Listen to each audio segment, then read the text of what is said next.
কংসাবতীর তীরে কেশপুর নামে এক ছোট্ট গ্রাম ছিল। সেখানে জগাই নামে এক ব্রাহ্মণ তার একমাত্র কন্যা নিয়ে বাস করত। জগাই উৎসব অনুষ্ঠানে রাঁধুনির কাজ করত। তার হাতের রান্নার স্বাদ ছিল অসাধারণ। তাই সারা গাঁয়ে জগাই রাঁধুনের সুখ্যাতি ছিল খুব। গাঁয়ে কোনো রূপ উৎসব অনুষ্ঠান হলেই রান্নার ভার পড়ত তার ওপর। কাজের বাড়িতেই সেদিন তার খাওয়ার ব্যবস্থা হয়ে যায়।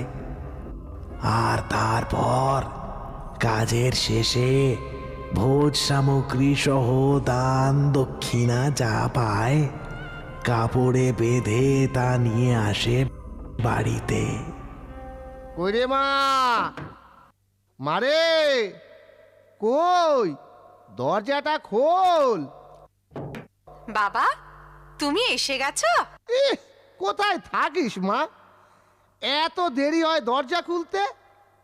সাত সন্ধেবেলা ঘরের দরজা বন্ধ করে বসে থাকিস কেন কে জানে?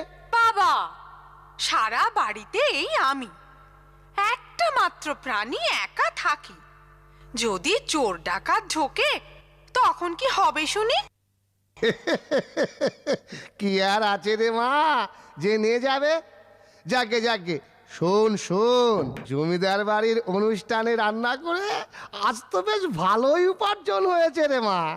এই দেখ, জমিদার গিন্নি আমায় ডেকে তোর জন্য এই কাপড়খান আলাদা করে পাঠিয়েছে। কই কই, দেখি দেখি। বাহ, কি সুন্দর! বাবা, ভারী সুন্দর হয়েছে। তুই খুশি তো মা? হ্যাঁ বাবা, ভীষণ খুশি। ভারী সুন্দর কাপড়, খুব সুন্দর। জানিস মা, জমিদার গিন্নি ভারী ভালো মানুষ। আমায় ডেকে বললে, ঠাকুর মশাই, এই কিছু টাকা, এই ধুতি আপনার। উৎসবের দিনে খালি হাতে এভাবে তো আর আপনাকে যেতে দিতে পারি না, পারিশ্রমিক তো তিনি দিতেনি। আর শোনেন, এই কাপড়টা মা সীতাকে দেবেন, কেমন? মাহারা মেয়েটা কিছুই তো পায় না। বাবা, তুমি আবার শুরু করলে তো? এই তো বেশ ভালো আছি আমরা। উৎসবের বাড়ি তুমি রাখছো, আর আমাদের সে সুবাদে ভালো মন্দ জুটে যায় নিত্যদিন। আর এই দেখো না, কেমন নতুন গামছা, ধুতি, আমার কাপড়। আর কি চাই গো? হ্যাঁ, এভাবেই আমরা বাপ মেয়েতে জীবন কাটিয়ে দেব। তাই তো বড় চিন্তা রে মা।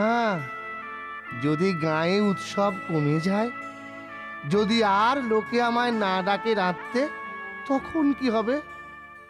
ওসব তুমি চিন্তা করো না বাবা। জগাই রাঁধুনির নাম এখন গা ছাড়িয়ে দূর দূরান্তে পৌঁছে গেছে। সে ভয় নেই আমাদের। তাজা বলেছিস মা। জীবনে কখনো ঠক জচ্চুরি করিনি, তাই ঈশ্বর এতটা নির্দয় হতে পারবেন না আমাদের উপর। কি বলিস? জগাই রাধুনি আছো নাকি হে? জগাই রাধুনি? ওই এসে গেছে। হ্যাঁ হ্যাঁ, যাই গো যাই। বলেন। শোনো, কাল সকালেই হরিহর চাটুর্যের বাড়ি উপনয়ন আছে। সে উপলক্ষে রান্নার ভার তোমার হে। 500 লোকের রান্নার ভার, বুঝেছো? ও 500 কেন, 5000 হলেও কোনো চিন্তা করতে হবে নি গো। আমি তবে চলি এখন। দেরি করো না যেন, পৌঁছে যেও ঠিক সময়। কিচ্ছু চিন্তা করতে হবে না, আমি ঠিক সময় পৌঁছে যাব। এভাবেই জগাইয়ের কাজ চলতে থাকে নিত্যদিন। সারা গাঁয়ে যত উৎসব অনুষ্ঠান হয়, আর সে উপলক্ষে ভোজনের আয়োজন হলেই ডাক পড়ে জগাই রাঁধুনির। সুস্বাদু রান্না মানে লোকমুখে একটাই নাম, জগাই রাঁধুনি। কিন্তু সুখ তো চিরকাল সমানভাবে থাকে না। একদিন তাই হলো।